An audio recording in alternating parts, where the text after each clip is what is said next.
Kumbinsido ang mga mambabatas na mas lumalakas pa ang ebidensya sa impeachment case ni Vice President Sara Duterte kasunod ng mga bagong nabunyag na pangalan na nakatanggap umano ng confidential funds pero walang record sa Philippine Statistics Authority.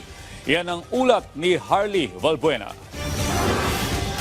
Mas titibay pa ang impeachment case ng Kamara laban kay Vice President Sara Duterte. Kasunod ito ng pagbubunyag ni House Deputy Majority Leader Francisco Paulo Ortega V sa mga bagong pangalang umano'y may kaugnayan kay Mary Grace Piatos at sinasabing tumanggap din ng confidential funds mula kay VP Sara. Ayon kay Ortega, gagamitin ng House prosecutors bilang ebidensya sa impeachment trial ang acknowledgement receipts na nagsasaad sa mga bagong nabunyag na pangalan kabilang sina Pia Piatos Lim, Renan Piatos at Shame Ocho. Isa po siya sa pinakamalakas na mapepresenta. Huwag po natin kakalimutan ng mga nangyari po nung Committee on Good Government na ito po yung isang bagay po na hindi talaga mapaliwanagan.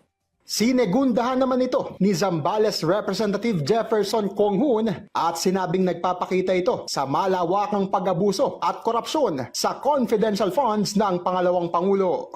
Hindi siguro nila pinag-ingatan yung kanilang pagliliquidate kaya nagmamadali silang humanap ng mga pangalan na talagang